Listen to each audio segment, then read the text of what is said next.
nights with Diz, she's on the scene.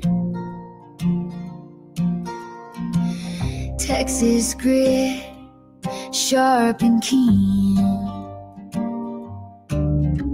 A vulgar's lens cuts through the haze. Her dog's a sidekick on these strange days.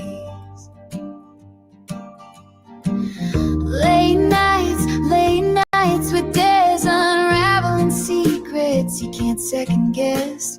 True crime tales under moonlit skies. She's got the questions and piercing eyes. Whispers in the dark echo through the air. Her fearless spirit takes her everywhere. A Texan heart and a sleuth sharp mind. Late nights with Des leave no stone behind. Late nights with Des, piecing puzzles with finesse. True crime vlogger with a fearless quest. In her world, the curious are always blessed.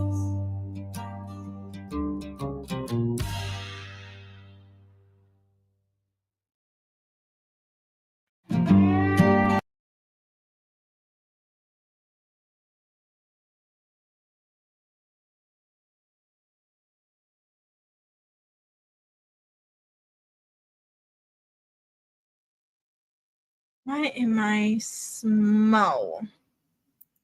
StreamYards. What is going on? Well, today is August 11th. It's currently 8:39 p.m. How are you guys doing? I hope you had a great weekend. I know I somewhat did. It was so hot here in Texas. I really didn't do anything.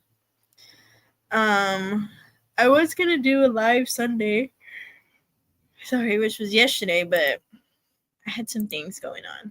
But I want to give a shout out to Melissa for making the Late Night with Des song.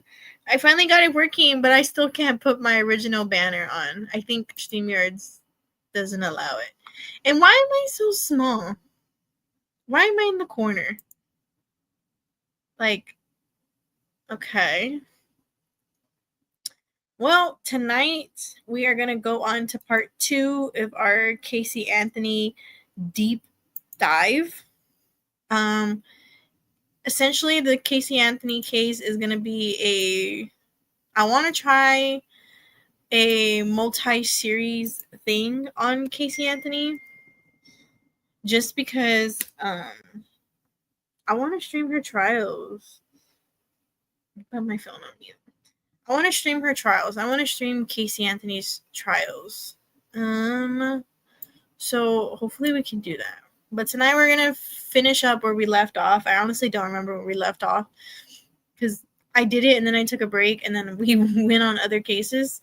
But I think I was going and talking about more into the case itself. I think I just did the background of Caylee Anthony, but now I'm going to do the background of the case. And then I want to try to do a background on her parents. I think it was, Cindy and George.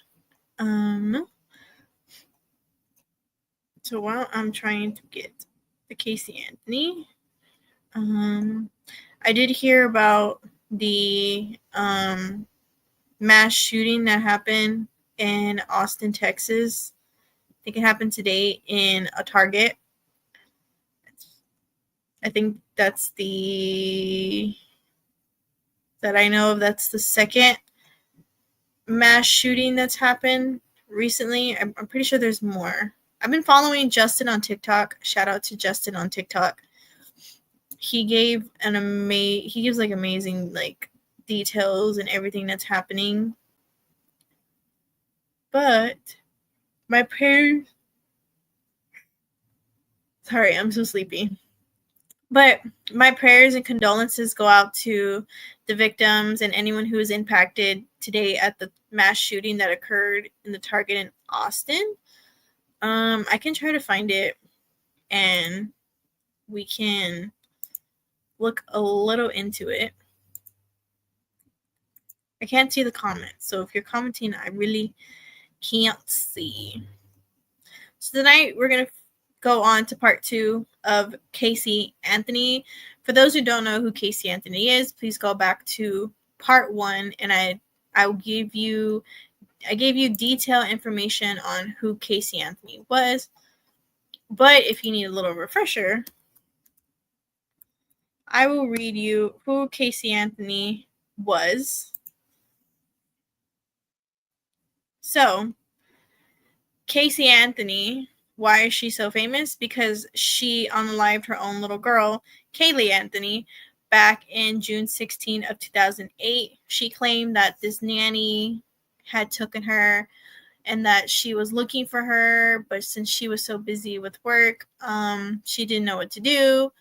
But that was all a lie. Turns out, allegedly, Caylee ended up unaliving her daughter Caylee because she wanted to go out and party. That's the real truth. Now, we did the timeline. We saw all the inconsistencies involving Caylee and what she told police, what she told family. The family says that when they got Caylee's car, who had been towed, they said when they opened the trunk, it had a horrible smell of a decomposition body, like basically like a dead body was in there. So today we are gonna hear the 911 call that I believe Cindy made to police.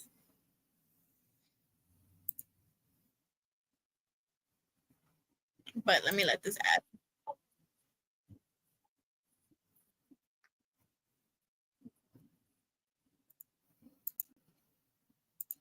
Let me set it up.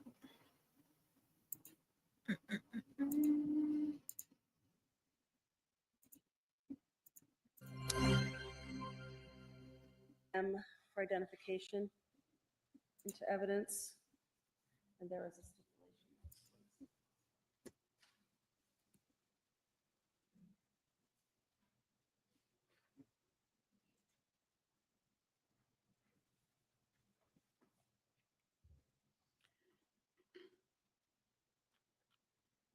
What says the defense, noting previous objections?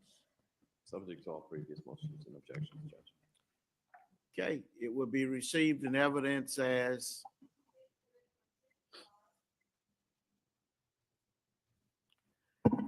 ladies and gentlemen, on July 15, 2008, Cindy Anthony made a recorded call to 911 that was received by the Orange County Sheriff at 20:44:30 hours.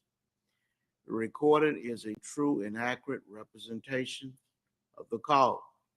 The parties have agreed to this fact, and it should be considered as true in your deliberations. You may publish.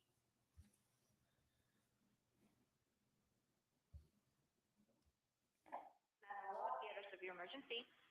4937 Hope Spring Drive. 4937 Hope Spring Drive, Orlando. Okay, what's happening? I have someone here that I need to be arrested in my home. They're there right now? I have a possible missing child. I have a 3-year-old that's been missing for a month. A 3-year-old? Yes. Have you reported that? I'm trying to do that now, ma'am.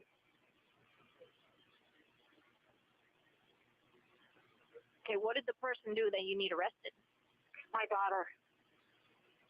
For what? For stealing an auto and stealing money. I already spoke with someone. They said they would patch me through the Orlando Sheriff's Department, have a deputy here. I was in the car. I was going to drive her to the police station, and no one's open. They said they would bring a deputy to my home when I got home to call them. So she stole your vehicle? Yes. When did she do that? On the 30th. I just got it back from the impound. I'd like to speak to an officer. Can you have someone come out to my house? Okay. Okay, I gotta ask you these questions so I can put them in the call, okay? Okay. 30th of June? Yes.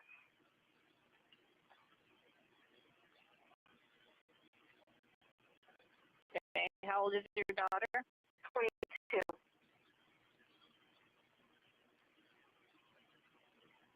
Okay, what's her name? My name? Her name. Her name, Caylee Anthony. Casey.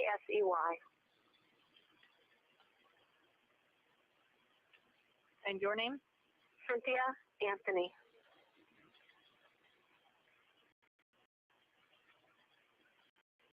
Cynthia, can I get a phone number that I can reach you at? 47808-4731. And you said you have the vehicle back? Yes. I have the statement. Casey's there right now? Yes, I got her. I finally found her after a month. She's been missing for a month.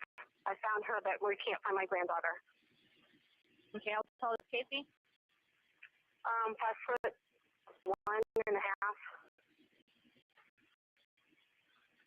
Thin, medium, or heavy build? Then Color hair? brown. What color shirt is she wearing? White. What color pants? Oh, they're shorts. They're plaid. They're like pink and teal and white, black plaid. Does she have any weapons on her? No.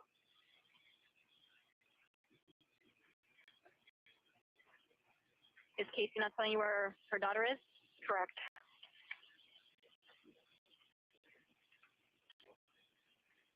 Okay, we'll have a deputy out to you as soon as one's available, okay? Thank you. Thank you. Bye. Bye.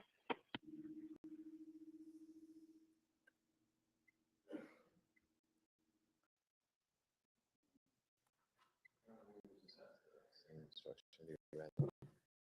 Ladies and gentlemen of the jury, the evidence that you've just heard is to be considered by you only as to Miss Cindy Anthony's state of mind and excited utterance at the time and not for any other purpose. You are not to take into consideration the alleged criminal acts of stolen car or money.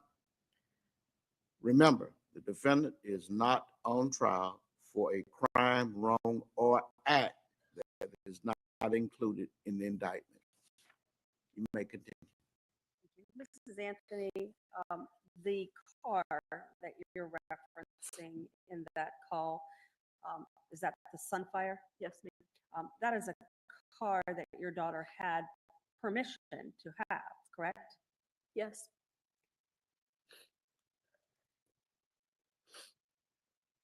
Did the police respond immediately to that second call that you made? Not fast enough. Do you know how much time passed between when you made that call and their arrival? It seemed like forever. Did you continue in the interim to try to speak with your daughter about your granddaughter's whereabouts?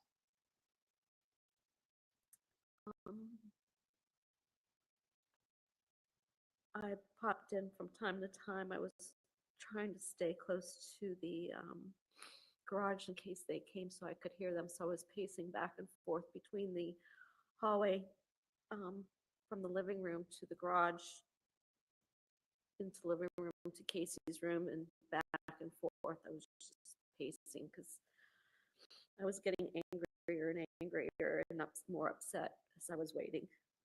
So you're trying to keep an eye out for the police at this Yes. point? Is Lee Anthony in the room where Casey Anthony is? Yes, by this time, they're both in the room.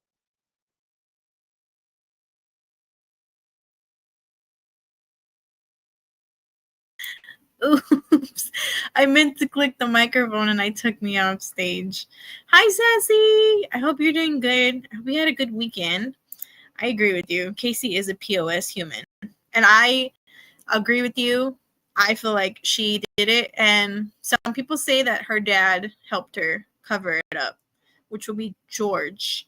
I think his name's George. Yeah, I think his name was George. I feel bad for the real parents in this story. The lady is visibly upset, and I feel her heartache. Yes. I feel like Cindy had no idea what was going on. I feel like when we were in part 1, all she wanted to know was, where's my granddaughter? Where's my granddaughter? She kept asking Casey when she had the chance to talk to Casey, hey, where's Caylee? Where's Caylee? I want to talk to Caylee. Where is she? She didn't care about Casey. She wanted to know where Caylee was because she hadn't seen her granddaughter since, I think we said in June, if I'm not mistaken. Almost like a month. This happened in a month before May. I think it was May. I have to go back and look. She hadn't seen her granddaughter in a month, so she was like, where's my granddaughter? When she finally had the chance to talk to Casey, she said, you know what? I'm calling 911. You're not telling me the truth. Where's my granddaughter? What is wrong with you? And pretty much that's when she called 911 and said she wanted to have her daughter arrested. I know it was kind of low. You couldn't hear it. Yeah, I don't know. Maybe he helped her hide it. I think, allegedly, I think maybe he had part of it. Throughout the years, a lot of people allegedly have been saying that he was a part of it, that he helped Casey. Just, you can tell by the way his body language is, certain inconsistencies that he had. But he claims he never did anything, that he was out in the blue, he was out in the dark. He said Casey did it solo. But the 911 call was kind of low. I don't know why it's low. It's low on the court's end. So I did pull up the actual transcript of the 911 call. So CA is Cynthia. CMA is Caylee Marie Anthony. OP is the 911 operator, and UF is an unknown female. Now, if you went back to part 1, we talked about how Casey kept telling Cynthia or Cindy that she left Caylee with her nanny Zelda, aka Zanny the nanny, that the infamous Zanny the nanny that everyone was looking for, but came to find out she never existed. She kept telling her that she was with Zanny, that she was here, she was there, and that Casey was always working. They were doing good, they were doing okay. Cindy didn't really buy it. Cindy was like, no, I want to speak to my granddaughter. Where's my granddaughter? I think what topped it off was when they got Casey's car back and the smell of a dead decomposition body was coming from the trunk. I think that right there is what sold it to make Cindy go, no, you know what? I really want to know where my granddaughter is. What's going on? Have you been lying? And sorry to say that, I don't know the rules about beats. Huh? What do you mean? But she told, Casey, just tell me the truth, what's going on. And that's when she told them, well, Caylee's been missing for almost a month. She went with Zanny. I don't know where they are. I can't find her. Police took it very seriously. She took them on a wild goose chase of nowhereness. Like, she told them this is the apartment that Zanny was at. She never lived there. They said the apartment was never rented out. They went to her so-called work at Universal Studios. Come to find out, Casey's never worked at Universal Studios. She basically just made up all these lies, and she made up all these lies, and police was like, okay, what's really going on? Tell me the truth. We want to know. And she still wouldn't come up. She still wouldn't say anything. While this is happening, there is a trash bag that is sitting in the middle of nowhere in the wooded area on the side of the road. A meter guy sees this bag twice. Finally, when he goes back the third time, he calls 911. The police go. The police are like, oh, it's nothing. Leave it alone. It's probably just garbage. Wasn't until later on, finally, a little human skull was found, and it turned out to be baby Caylee's body, her decomposed body. was there, and that's when the charges for Casey took into place, because Casey's lies and everything didn't match up. So basically, there's no Zanny. There's never been a Zanny the nanny who could have done it. Who could have done it herself? Casey. And years later, now she says that she's trying to be an advocate for her daughter, that she wants justice for her daughter. The justice is there, honey. You did it.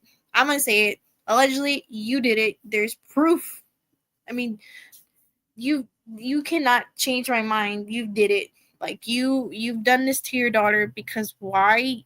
While your daughter was so-called missing, when you were telling your family, oh, she's with the Zanny, the nanny, and your family's over here thinking, okay, she's with Zanny, but how do we know that? Maybe she's missing, maybe she's not. You were out partying, you were out doing all these things, not caring what was going on. And I have almost all the documentations of it, but I do want to read the 911 transcript in case you didn't hear. So Cindy calls 911. She said, I called a little bit ago. The deputy sheriff's not here. I found out my granddaughter has been taken. She's been missing for over a month. Her mother finally admitted that she's been missing. 911 was like, okay, what is it? They didn't say what. Someone's here now. Okay, what's the address you're calling from? 4937 Hope Springs Drive. We're talking about a 3-year-old little girl. 4937 what? Hope Springs, she spells it HOPESPRING, Drive, Orlando, and my daughter finally admitted that the babysitter stole her. We know now that this babysitter never existed. Caylee was never missing. She was never taken. She was brutally murdered by her own mother. My daughter finally admitted that the babysitter stole her. I need to find her. Your daughter admitted that your baby, the baby is where? That the babysitter took her a month ago. My daughter, has been looking for her. I told you my daughter was missing for a month. I just found her today, but I can't find my granddaughter. And she admitted to me that she's been trying to find her herself. There's something wrong. I found my daughter's car today, and it smells like there's been a dead body in the damn car. Okay, what's the 3-year-old's name? Caylee, Caylee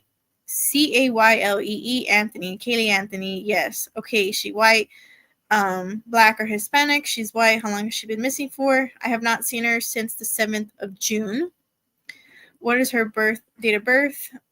8/9/2000. Oh gosh, she's 3. It's 2000. She's 2005. I'm scared. Caylee's missing. Casey admitted Zanny took her a month ago. She's been missing for a month ago. Okay, I just can't. I understand. Can you calm down for me for a minute, just so I need you to know what's going on. I'm going to try and help. So what is that we can do? Can't hear her 'cause she starts crying. Is your daughter there? I'm on the phone with them. Is your daughter there? Yes. Can I speak to her? So then, do you mind if I speak to her? Thank you. And then Cindy goes, I called them 2 hours ago and they haven't gotten here. Casey finally admitted that Zanny took her a month ago and has been trying to find her. Ma'am. So Cindy's talking to an unknown female. So then Casey starts talking. Casey, the sheriff wants to talk to you. They want to talk to you. Okay, so we're going to skip that. We're going to go here. Can you tell me a little bit what's going on? My daughter has been missing for the last 31 days. Talking to an unknown person in the back. Yeah. And you know who has her? I know who has her. I tried to contact her. I actually received a phone call today now from a number that is no longer in service. I did get to speak to my daughter for about a minute. Okay, did you guys call and report the vehicle stolen? Yes, my mom did. I called, which was Cindy. I'm okay, mom called. So the operator's like, okay, there's been a vehicle stolen too. Casey goes, no, this is my vehicle. So the unknown female, we don't know who the unknown female is. They don't name her, but she says what's stolen, what vehicle was stolen. It's a 98 Pontiac Sunfire. Okay, I have deputies on the way right now for that. And now you're 3-year-old and your 3-year-old daughter is missing, right? Caylee Anthony. She goes, yes, Caylee Marie Anthony. A white female, yes, a white female, 3 years old. Yes, you last saw her a month ago, 31 days. It's been 31 days. Who has her? Do you know? Do you have a name? Her name is Zayanda Fernandez Gonzalez. Who's that? A babysitter. She goes, she's been my nanny for a year and a half, almost 2 years. And why are you calling now? Why didn't you call 31 days ago? I've been looking for her and have gotten through other resources to try to find her, which was stupid, but the operator goes, okay, can you give me the name of the nanny again? Like, spell it out. So she spells out Zanny's name. Okay. Just reading the 911 call, there's so much going on here. Hi, Justin. How are you? Happy Monday. So just reading all this, there's so much going on from, the operators trying to figure out what's going on. And you got Cindy, you got Casey, and then you got a random female who's all talking. And the operator's like, whoa, what's going on here? So the operator, basically what she got was Caylee, who's three years old, has been missing for 31 days. Casey tells the operator that her nanny, Zanny, took her and that she talked to her that day that they called 911. She talked to her for a minute. The phone number is no longer in service. But if we saw the clip from the court, Cindy says, I want my daughter to be arrested. And I mean, we can go back and look at it where she said, I want my daughter to be arrested.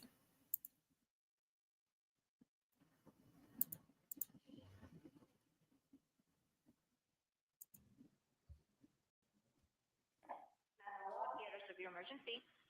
4937 Hope Spring Drive. 4937 Hope. Cindy Anthony made a record received by the Orange County Hours. Agree to this fact, you may publish. The address of your emergency. 4937 Hope Spring Drive. 4937 Hope Springs Drive, Orlando. Okay, what's happening? I have someone here that I need to be arrested in my home. They're And there right I have now. a possible missing child. She says it right there. I have someone who possibly needs to be arrested in my home. There's a child missing. I have a 3-year-old that's been missing for a month. A 3-year-old? Yes. Have you reported that? I'm trying to do that now, ma'am.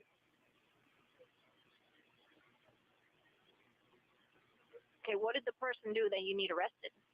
My daughter. For what? For stealing an auto and stealing money. I already spoke with someone. They said they would patch me through the Orlando. So the 911 operator was like, so why do you want your daughter arrested? You just told me there's a child missing. She goes, well, because there's an item missing and there's money stolen. We've read in part 1 where Casey has had a past of stealing money and stealing things from Cindy and George, who are her parents. But the 911 operator's like, okay, we're not focusing on your daughter. We're focusing on this missing child that you're just telling me about, that who's been missing for 31 days. And now the 911 operator's like, now you're reporting it? Why didn't you report it in the beginning? And she's like, well, I'm doing it right now because I just found out. So these are text messages that I believe they pulled out from Casey's phone. So this was from someone named William, or she texted someone named William on 7/12/08. The text goes, if I get everything one together for tonight, are you down to have fun? Then she sends a text to, or this person named Jenna sends a text to her same day. Are any of the DBC boys or other people that normally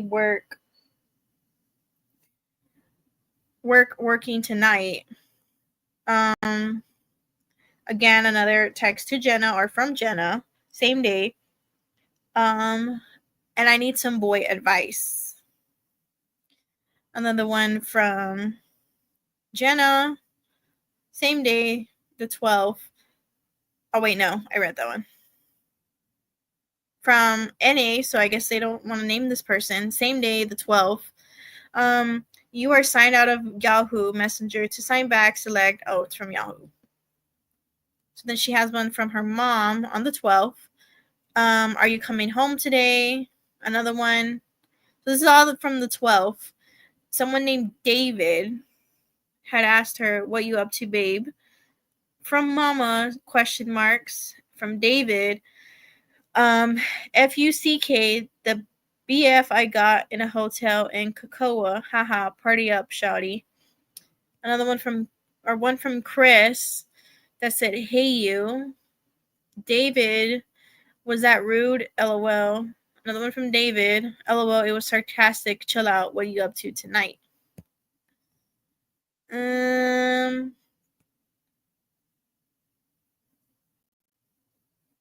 Pretty much.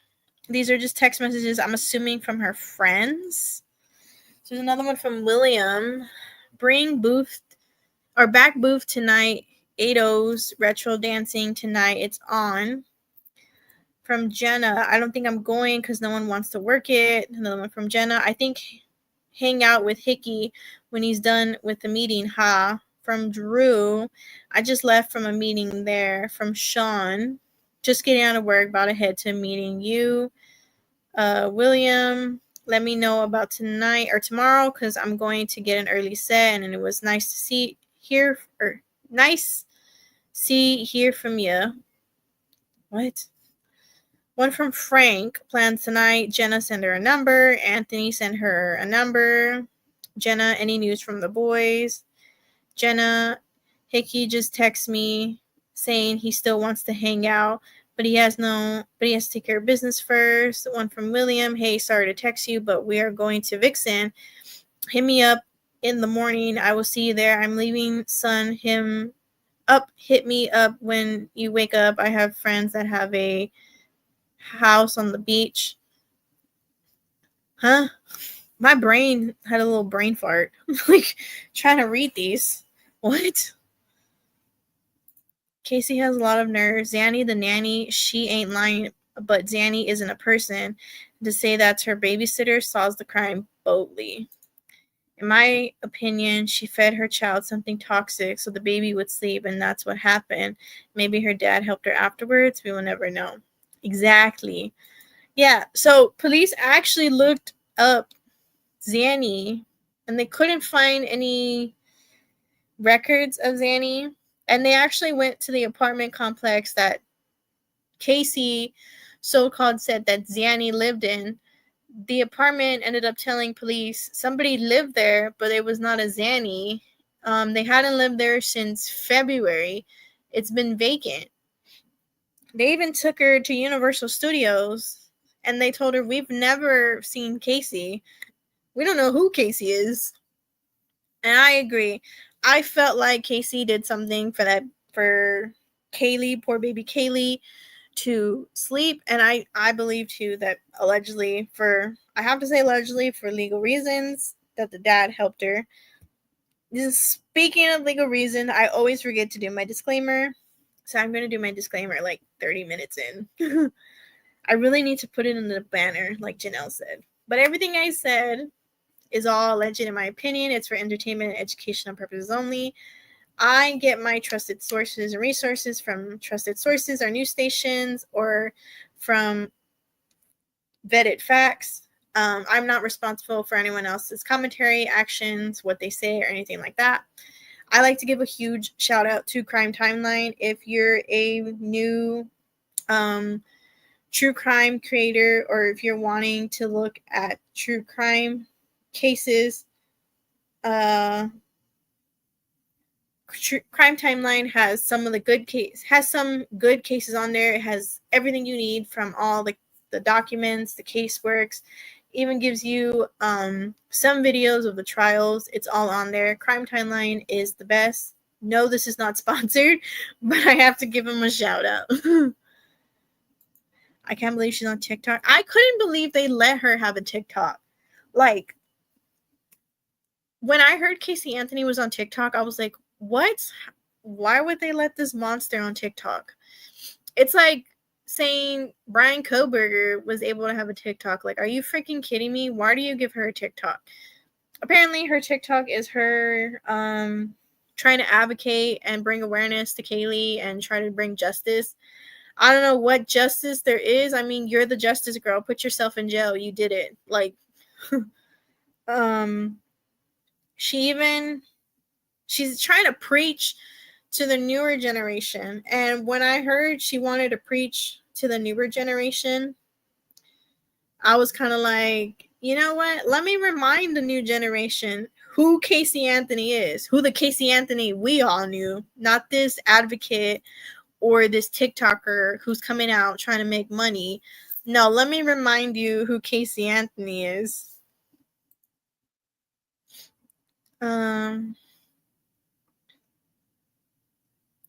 So basically, I think all these messages are just from her friends asking her if she wants to hang out. Let's go here, let's go there.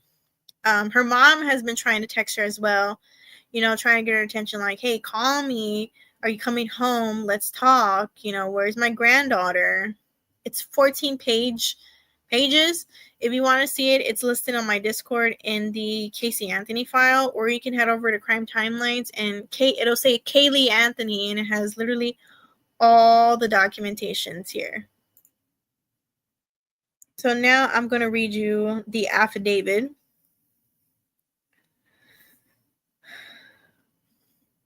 So on July 15, 2008, at 45 hours, I was notified by Sergeant Reggie about a report of a missing child, later identified as Caylee Marie Anthony, or Caylee, not Caylee Marie, that's Casey's name, Caylee Anthony.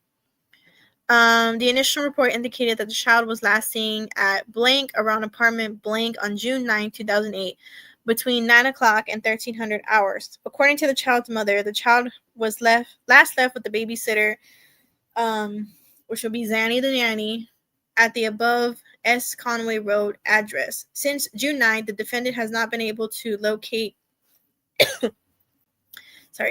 Zanny or her child, and she's never reported the incident to law enforcement until tonight.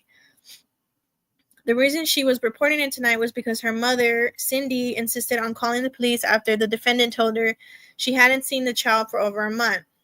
Cindy found the defendant and brought her home. After the car the defendant was driving, a white 98 Pontiac bearing Florida tag blank, was found abandoned and towed several days ago. Deputies had gone to the S. Conway Road address and met with the management, who told them the apartment the defendant showed them had been vacant for 142 days since February 29th. I briefed my supervisor, Sergeant John Allen, and responded to blank to begin my investigation. I first met with the defendant inside the residence and spoke with her alone and away from other family members. But before asking for the recorded statement, I reviewed her original 4-page written sworn statement and asked her if this was her version of what happened. She said it was. I told her that the incident was very suspicious and her version suspect. I gave her an opportunity to tell me something different, but she claimed her written version was true and accurate. I then conducted a recorded interview of the defendant in her presence and with her knowledge. The defendant lived at this address on blank on June 9th. She left her daughter, Caylee, to go to work at Universal Studios. This is between 9 o'clock and 1300 hours. En route, she says she stopped by blank and met with blank, who babysits, or she met with Zanny, who babysits Caylee. She left Caylee with Zanny at the building at the stairwell that leads to the apartment blank. She says she's known Zanny for 4 years, and Zanny has babysat Caylee for the past 1.5 years. When the defendant left work around 1700 hours and came to pick up Caylee, she says she got no answer at the door. She tried calling Zanny's cell phone, unknown number, and got no answer. She started to go into places that Zanny was known to frequent but didn't locate her or her child. The defendant says she was pacing and worrying and went to her boyfriend's house where she felt quote-unquote safe. Her boyfriend is blank. Since June 9th, The defendant says she's done her own investigation in trying to find her daughter. She claims she's gone to clubs Zanny's known to frequent in hopes of seeing her or her daughter. She's never called the police to report her child's disappearance. The defendant says she's seen movies and reports of missing people getting hurt if the police got involved. She only called tonight after her mother confronted her with the whereabouts of the child and the defendant's version of events. The defendant says she had told two people about her missing child. Both were co-workers at Universal Studio. One was blank and the other was blank. She said they could confirm her story. Defendants agreed to show me the last three known locations for blank in hopes of identifying her. The defendant rode with me in an unmarked car to meet with the marked unit and other deputy sheriffs to attempt contact at one of these locations. When we first went to the corner of Glenwood and Robinson, where she pointed out a building in the northwest corner, she pointed out the second floor window and said Zanny had lived in that apartment early 2006 to mid 2006 when she moved into another house owned by blank. The apartments were 3-story and the window above blank belonged to blank's roommate. As a note, the initial responding deputies had found a handwritten note with the address of blank in the defendant's car prior to my arrival. The address was directly across from the building she pointed out to me. We then went to blank to confirm that this was the same apartment she showed deputies earlier that night and where she left the child on June 9th. She confirmed that was the apartment. So, just to recap, I'm glad you're covering this for that same reason. Remind everyone who she really is. Thank you, Des. Yes, you're welcome. I've always wanted to talk about Caylee Anthony, like ever since I heard that I think they said she had to move somewhere and like change her name. I was like, let me talk about her so everyone knows who she is. Like, I mean, I want to call her out, and I am calling her out. So just reading this alone, the fact that she said she's done her own investigation in trying to find her daughter. She's gone to clubs. Oh, there's pictures of her in the clubs, but it don't look like she's looking for her daughter. It looks like she's not caring where her daughter is because she knows what happened to her daughter. And the fact that she says she's seen movies and reports of missing people getting hurt if the police got involved. This is why the police get involved. If your child goes missing, you call the police. Because if something dangerous happens, the police is involved. Like, are you kidding me?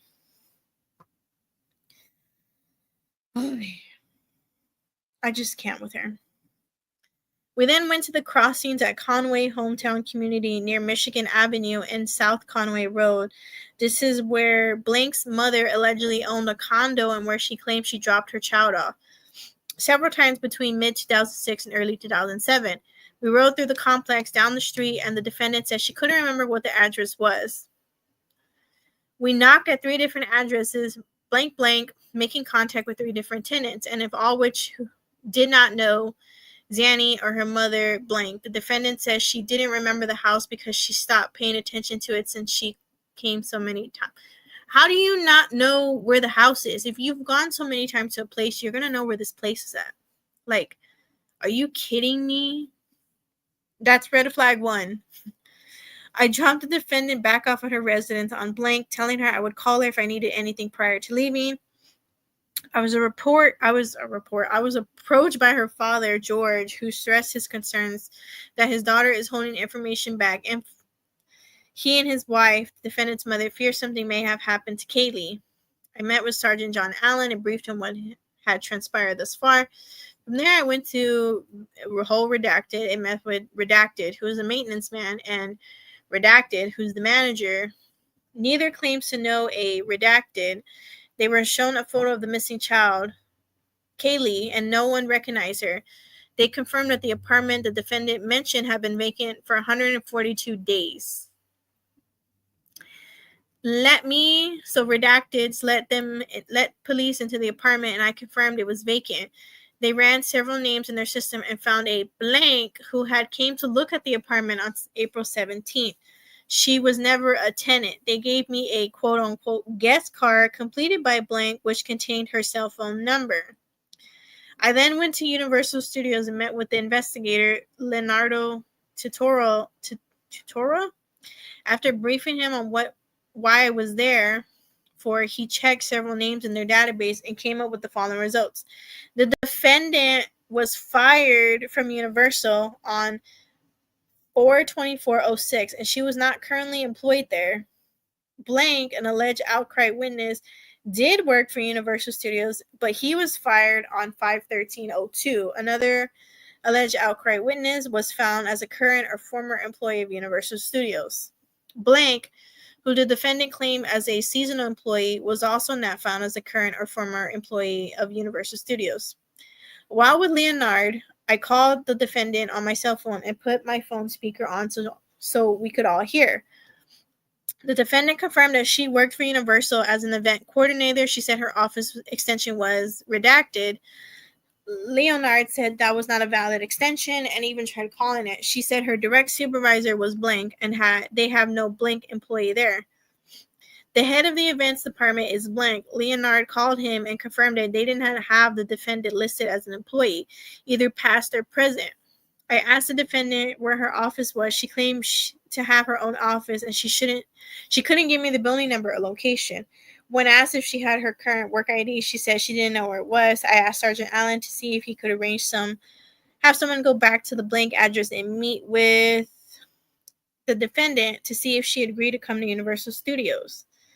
At 12:30, Sergeant Allen and Detective Apple went to the Blank address and met with the defendant, who agreed to accompany them to Universal Studios.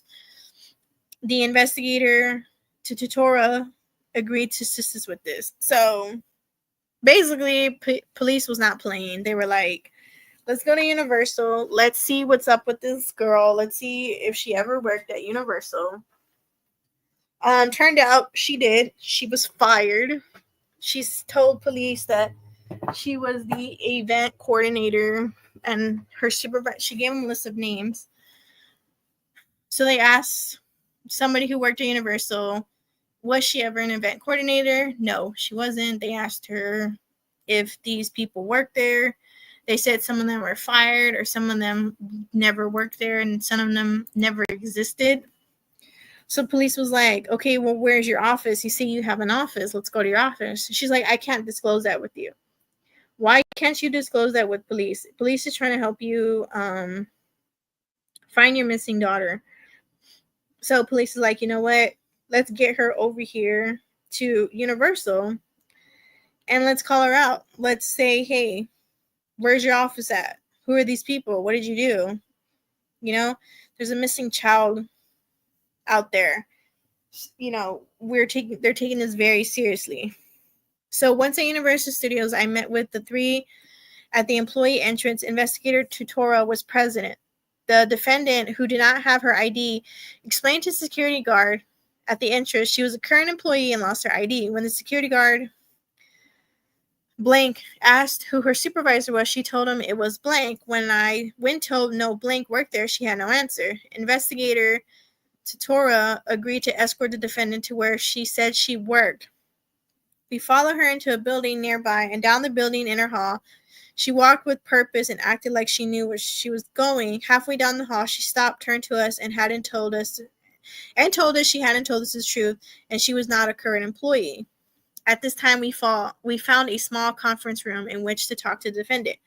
This conversation was also recorded. Prior to the beginning of this interview, she stressed that the door was unlocked and we're in the room for privacy only. She understood and agreed to speak with us on tape. In short, the defendant has confronted with all the inconsistencies in her story and the fact that I had proven she lied on almost everything she had told me. She admitted she lied to me about the apartment at Blank and being one of Blank. She admitted her ex-boyfriend Blank lived across from this residence, and though she had stayed there since the child went missing, she never mentioned this address or name to us. She admitted she lied about being an employee with Universal, claiming she thought that may happen to find out if her child Blank or Blank had visited Universal Studios since June 9th. She admitted that she should have called police the day the child went missing, and in not doing so, she failed to provide the victim with care. supervision and services necessary to maintain the child's physical or mental health. The defendant still maintained that she saw her daughter with a blank on June 9, 2008 at the blank address. It should be noted at no time during any of the above interviews did the defendant show any obvious emotions as of the loss of her child. She did not cry or give an indication that she was legitimately worried about her child's safety. She remained stoic and monotone during the majority of her contacts. So basically, police took her to Universal. They're like, all right, show me where you worked. Let's go to your office. She told security, I don't have my ID. Security's like, okay, who's your supervisor? She tells them some random name. They're like, no, that person doesn't work here. So they're like, all right, let's go to the office. Halfway through the building, that's when she told police, hey, I'm lying. I haven't been honest with you.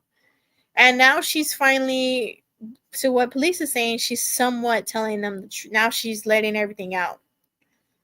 And noticing Casey and how she talks, she shows little to no emotion. She's very,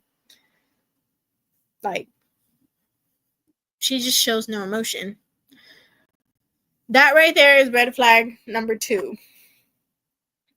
While the defendant was Detective Wales, I called the blank, identified from the blank apartment. She was open and responsive, and when asked, denied knowing blank or babysitting for anyone at all.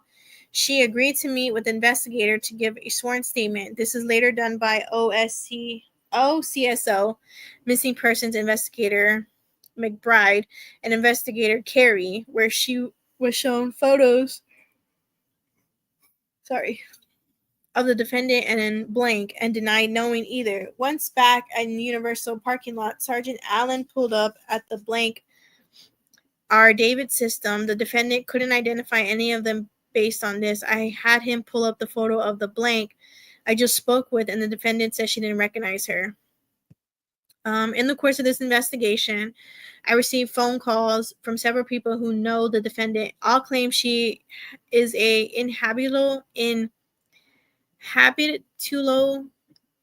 basically she's a liar, and she's been known to steal from friends in the past. Below is a synthesis of what each individual told me and the later sworn statements about.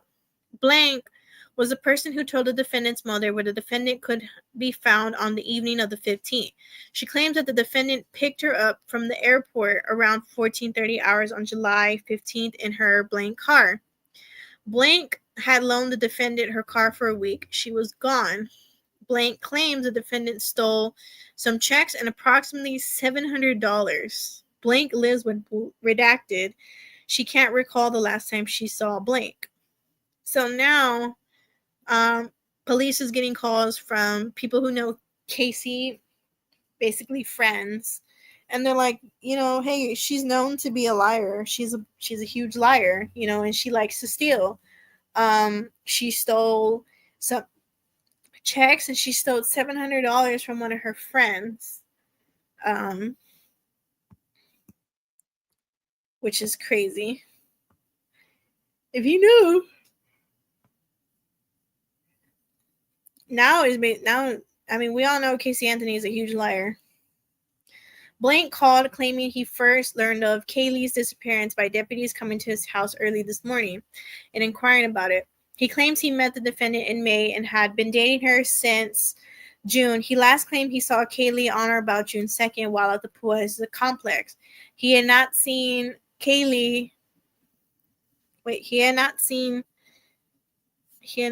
Blank since he has never met Blank nor knows where she lives, and he was contacted Blank and had her call me regarding this case. Blank said while the defendant lived with her since June 9th, she mentioned several times that Blank was the nanny at Disney, Universal Studios, or the beach. She never gave him any indication that the child was endangered or missing. Detective Gerald White later obtained a sworn statement from Anthony regarding this. Blank Grudd is a friend of the defendant's. The defendant's mother mentioned him as the one who took the defendant to the hospital earlier in the year for seizures. He called me before I could call him. He mentioned that the defendant is a liar. He told me that on June 25th, he received a call from the defendant who is trying to cheer him up over a recent job loss. She told him she was free this weekend and wanted to get together. They used to date.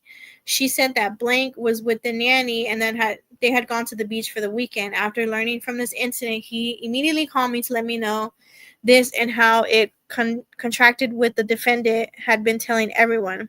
Missing persons investigator McBride later obtained a sworn statement from blank regarding this.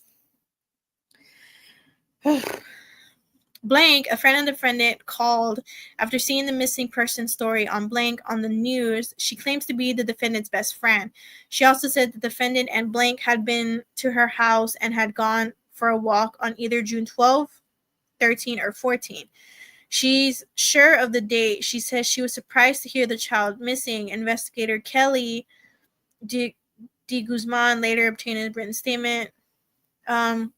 Once at our Central Operations Center, and after I started receiving the above phone calls referencing the defendant and her child, the defendant was given one more opportunity to change her story. She did not. She was then placed under arrest for child neglect and providing false information to us regarding the investigation. Woo! So, investigators note, as of writing this, we do not know the condition of the missing child, Caylee Anthony. We do not know where the child is. Based on the repetitive lies the defendant has told, we do not know whom the child is with or even if the child is alive. As I received information and relayed it to the defendant after her arrest, she continued to claim ignorance and at the times laughed about the situation.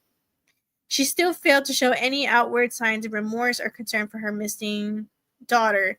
I request that she be held on no bond status until the child is located. Wow.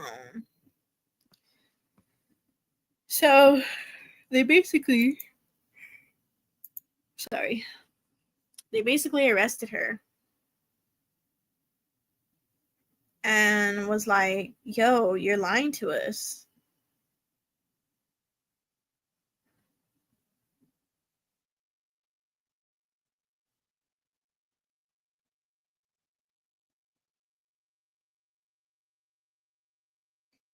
Sorry.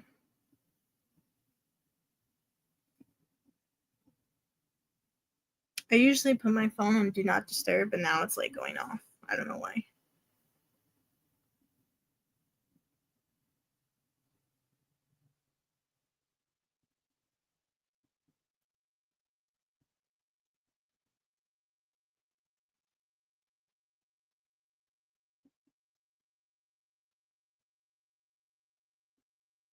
Hang on, guys. Now my thing is not working. Testing 1 2 3. Testing 1 2 3. Why does it say my mic went off? I don't think my mic went off.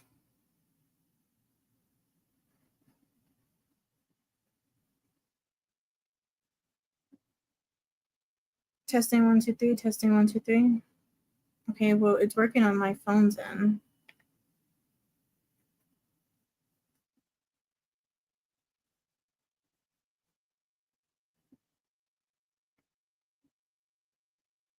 All right, so I don't know why my mic is doing that.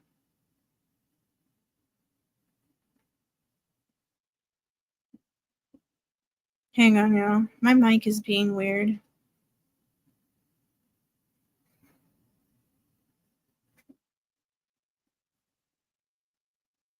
Testing 1 2 3. Testing 1 2 3. I need to get me a new mic.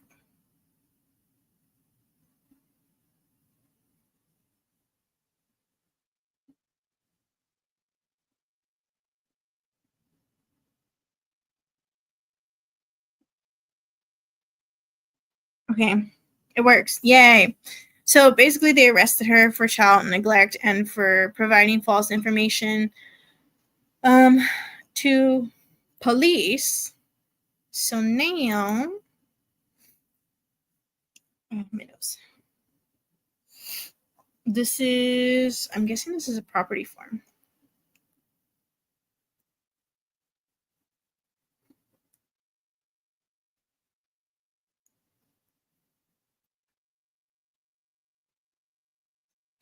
What is this?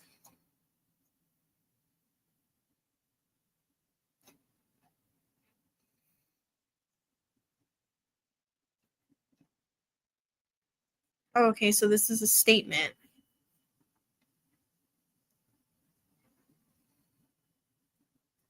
From who? Lynn Gibson? Okay, so this is from Lynn. Who's Lynn? I don't know. We're going to find out. So on August 9th, the evening, myself and my friend Natalie Hernandez and her 2 kids and my daughter went by the Anthony home and went down the street to Suburban, turned right to the dead end, and discussed if this little girl could have been buried there. We turned around and traveled towards Chick West in the oncoming lane next to the woods. We were looking directly into the woods side on and past the area by approximately 20 feet, and I kept looking back at an angle about 45 into the woods as I was going west and noticed a black trash bag under a the heck under a where did I go? Under a, oh, there we go. Pimento type tree next to a bush tree. On the left, there was a stuff strewn over the area down the slope, not perpendicular, I'm assuming. Item was a flesh colored kid's doll toy figure, no clothes on. You could see on the slope the trash stuff, not garbage trash, thrown scattered down the slope as if toward the road, but not near the road. Huh? I can't read this. So this is somebody who found the body. Yeah. So Mr. Kronk, he was the guy that called 911. He's the one who said he found the bag and that he found it weird. And basically that, I believe the police, that was the police's statement that they found it. They thought it was just trash. But Kronk was like, no, it looks weird.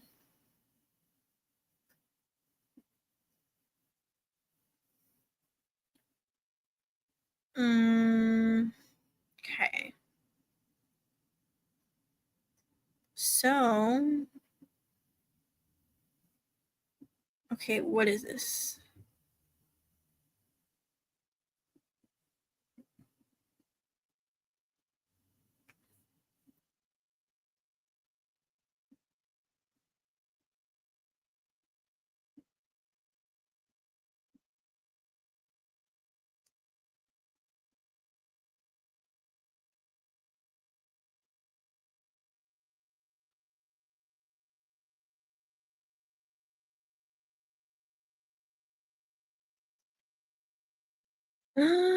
So basically, they're just asking the police officer and Mr. Kronk what happened.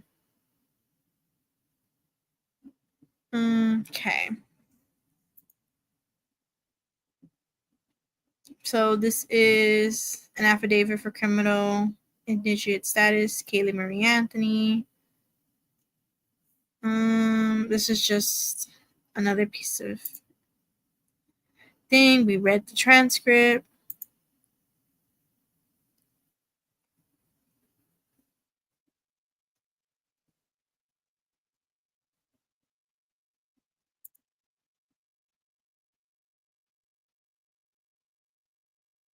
Okay.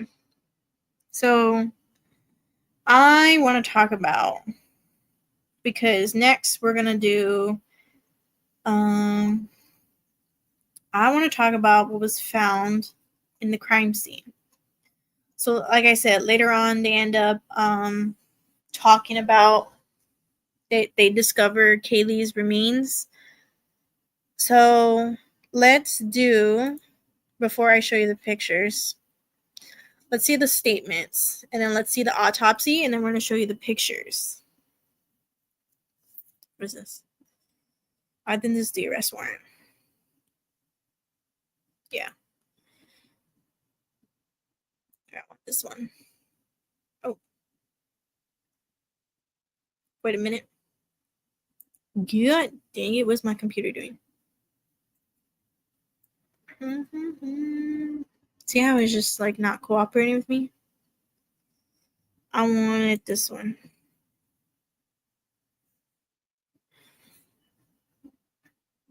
Okay.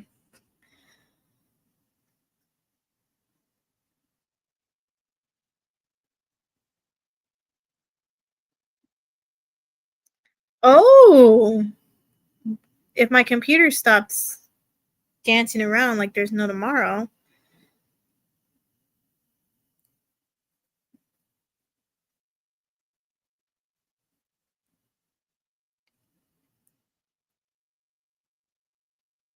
So there is a Zenaida Fernandez Gonzalez, but this is not the Zenaida who's seen Casey or Caylee. So what is this? Is she trying to sue?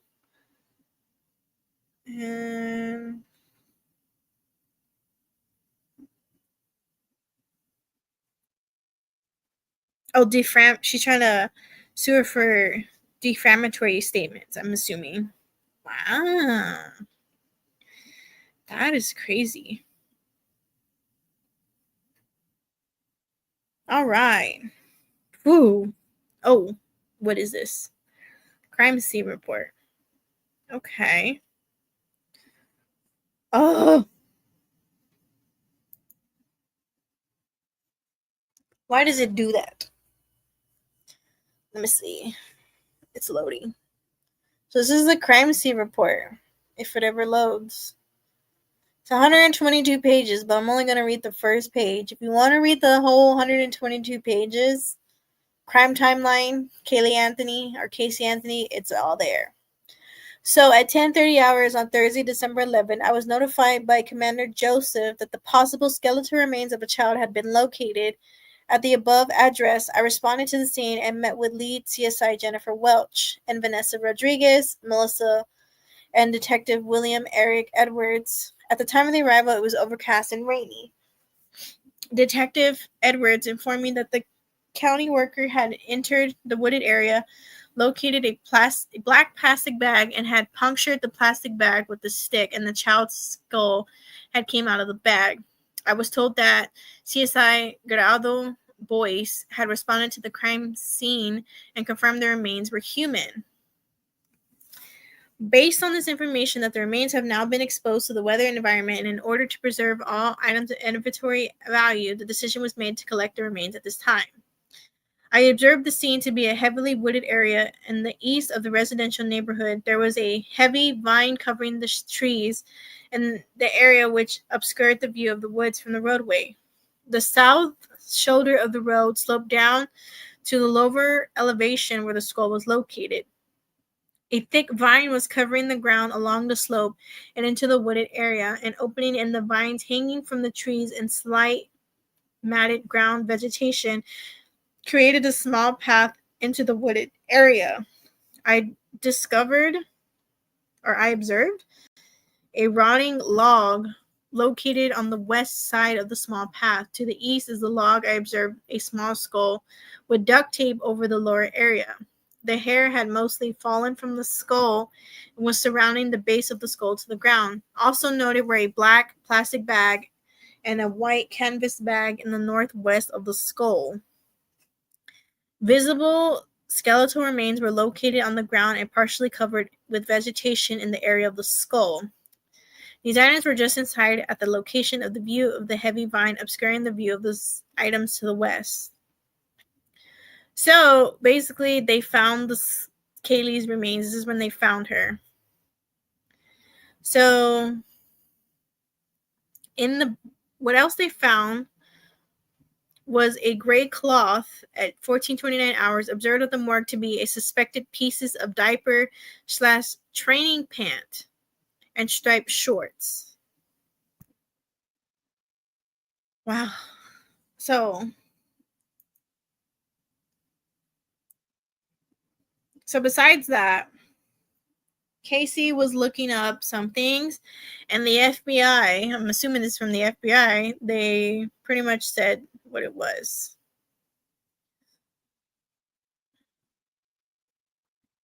So they took some items, they did some tests from the car.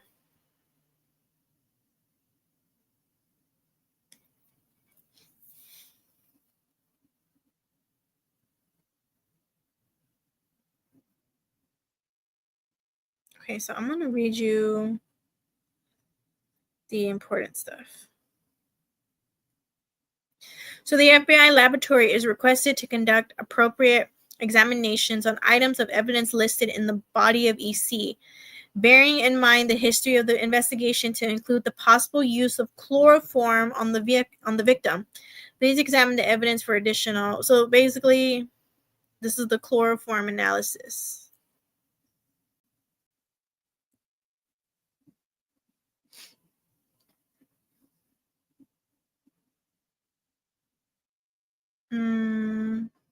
They took some evidence.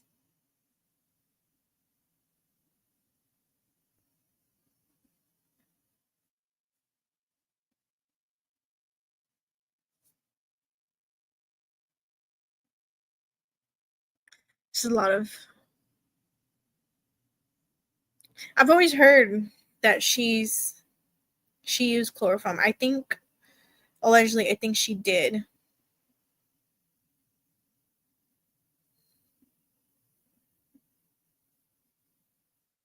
No? No CHCl detected? Okay.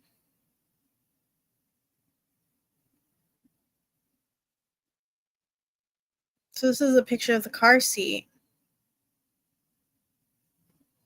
that Caylee was using. They did swabs of it.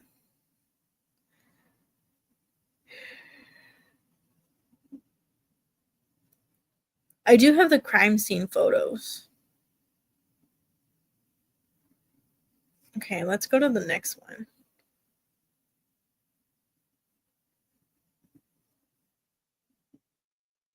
So this is media advisory. So basically, they came out and they said 3:00 on Monday, December 22nd, that the remains of Caylee Marie Anthony were discovered. 10 days after they were searching for her, after 10 days of exhaustive search in the wooded area. Oh, okay.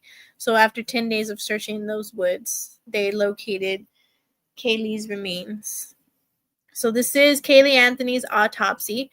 Her manner of death was homicide. She was, at the age of disappearance, she was 2 years and 10 months. But they estimate her to be 3 years minus 6 months. So homicide by undetermined means.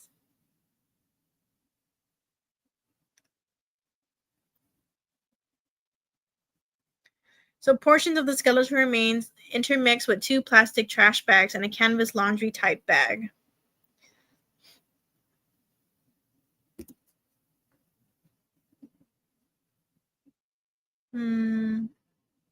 She had duct tape still attached to the scalp hairs.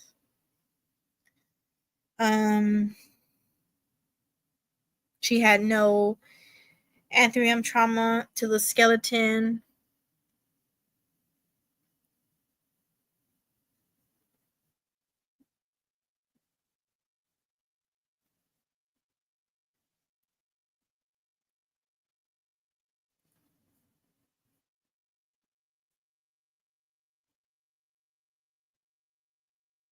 I'm trying to.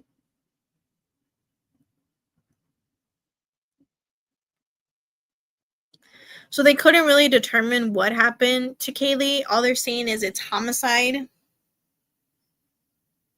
Hang on. Okay.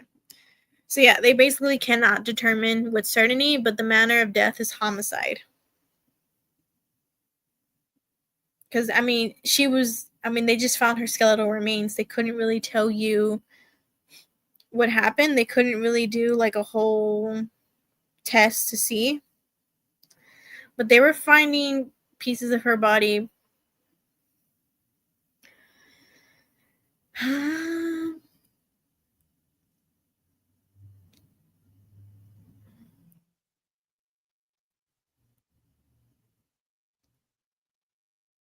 trying to see.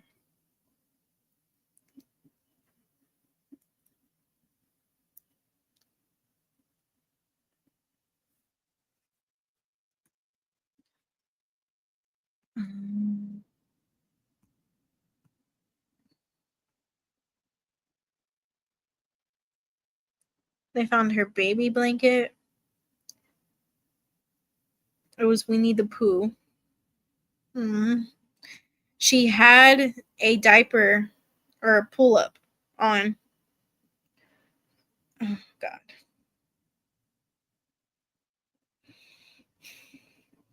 Oh, my God. And then I believe they found her shorts. Yeah. She had her shorts. It was the Circle brand. Oh, my God. Poor baby. Oh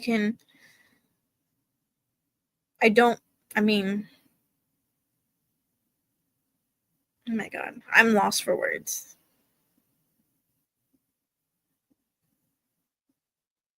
So pretty much everything that they needed was kind of lost. Okay. I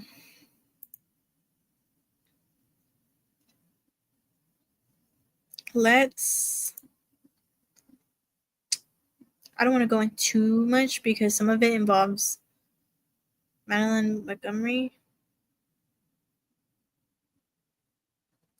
Cindy and George, and I want to do Cindy and George his own live. I want to talk about that.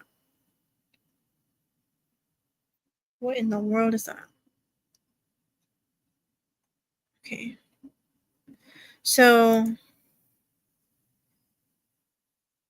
I don't know what that was. We are going to look at what was found in the crime scene.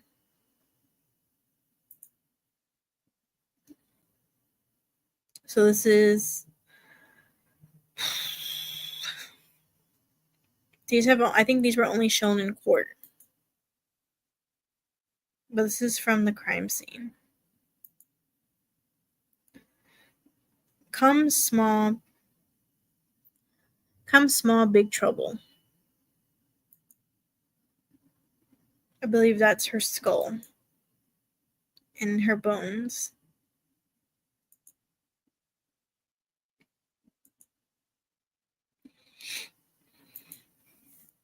So Caylee Anthony basically threw Caylee like she was garbage. She threw her in a wooded area on the side of the road where people throw trash. Caylee was sitting out for months, probably just like nobody found her until Kronk did. Kronk was like, Lil, there's this bag. Look at her shorts. Oh my God. Poor baby. Caylee Anthony threw her daughter, Caylee Marie Anthony, like she was garbage. She was trash. In a wooded, viney area.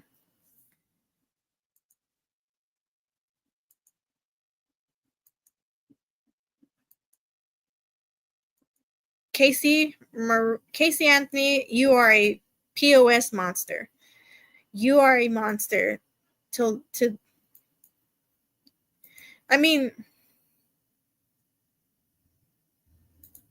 you had a beautiful baby girl, and you, for legal purposes, you allegedly murdered her.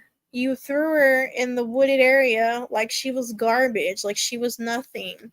And you went and partied with your friends, not giving a flying floof about your daughter because you were free to be a wild mom. You at that time you weren't even a mom. You were out partying like you didn't care what happened to Caylee. Oh man, kick me out. Like, how could you?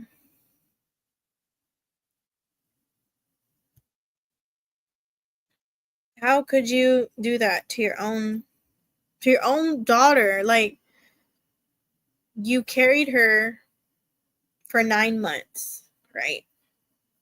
If you didn't want the child, you could have gave her to your mom or your dad, or you could have adopted her out.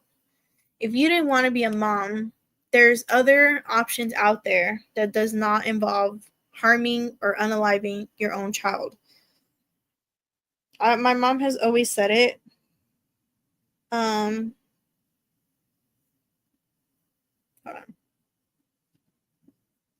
My mom has always said, she never understands why women would unalive or harm their child. I mean, you carry this baby in you for 9 months. You go through the hardest birth trying to birth them. And then you have women who let them get raped, who unalive them, who abuse them, who do all these things. Like, I just don't understand why women are like that. I mean, there's studies that say why, but you can never truly, truly deep down emotionally understand why they did it.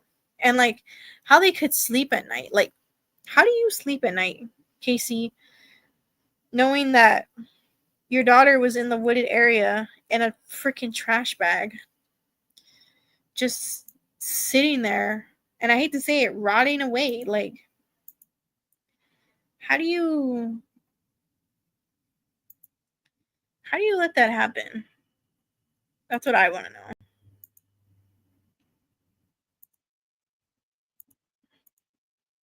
So, I believe that, what are we, an hour 30? So this is part 2 of Caylee Anthony, What Happened to Caylee. So let's recap. So according to the autopsy of Caylee Marie Anthony, her manner of death was homicide by uncertainty. So basically, they couldn't determine what happened really to Caylee because she was already bones. They didn't have anything to do blood tests. They did have her hair samples, but I don't think they got much out of it because she's been there for so long. And plus, her hair was already starting to decomposition. They said she was missing some bones and some of her teeth because it was starting to, I hate to say it, but rot away. So they ruled it as homicide with uncertainty to how she really, but she did have duct tape. I think she had duct tape in her lower skull, and then I think some in her hair. We read, according to the FBI, I think allegedly Casey looked up chloroform. So we put the pieces, allegedly maybe Casey chloroformed Caylee and she just dumped her. We don't know because according to the morgue, it's uncertainty, but they ruling it as homicide. So the next Caylee Anthony live we're going to do is the friends and the family. We read some of it. I'm going to try to find more reports on friends and family and how they say Caylee is a big liar. Not Caylee. Casey is a huge liar. I want to dig deep into that. I want to dig a little bit more into George and Cindy. Now, if you all know, allegedly, this is all alleged. This is not true.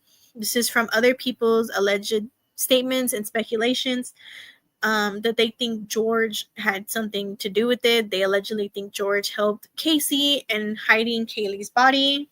So we're going to look at some statements from them. We're going to look at them. And then part 4, I do want to stream her trials, and I want to see everything that happened in her trials. And then part 5, where we ended off, where is Caylee Anthony? Where is she now? How is she reflecting off of this? As you may know, she's on TikTok. She's a so-called advocate. She's trying to bring awareness and justice for her daughter. I don't get why she got on TikTok. But I decided to do the Caylee Anthony case. excuse me, because I want people to know who Caylee Anthony really was, who she really is. Some people don't even know her background, and they're like, oh, and they're praising her. They're following her on TikTok. They're sending her money if she does TikTok lives. I don't know. But I'm here to call her out and be like, nope, this is who the real Caylee Anthony was. This is who we all know who she was. You can literally look up Caylee Anthony and all her files and everything's going to pop up. Like, hello. But we're going on an hour 30. It's 10:03 my time. I know everyone's probably getting ready to go to sleep for work or school. But I want to thank you all who came, for all my replay crew, for all my love and support. Make sure you like and subscribe. We do have another live. Let me see. Let me look at my schedule. I think the next one's Friday. I think. So our next live is going to be, yes, Friday the 15th. The Chicago Tylenol murders. And then the next day, we're going to talk about Columbine, Uvalde, Parkland, and Sandy Hook. What happened in those tragic school shootings. And then Katrina, we come back and we talk about Katrina. And then, of course, we're going to do part 3 of Caylee Anthony. We're not done with Caylee Anthony. We're still going to talk about Caylee Anthony. And besides Caylee Anthony, the next one we're going to talk about is Jodi Arias. I've always wanted to talk about Jodi Arias and what she's done. Jodi Arias and what is that other one's name? Jodi Arias. Oh, I just had her name in my head. I forgot her name. Jodi Arias. Once I figure it out, I'll let you guys know. But I do want to talk about Jodi Arias as well. So I want to thank you all for coming out tonight, for being here. I will be back this Friday. We're going to talk about new cases, and then we're going to come back to Caylee Anthony. We're not done with Caylee Anthony. Don't worry. We got so many parts. We still got to stream the trials. We'll have to sit here probably all night with these trials, and I hope you're ready. I hope to do that on the weekend, so that way I don't take up your time during the work week.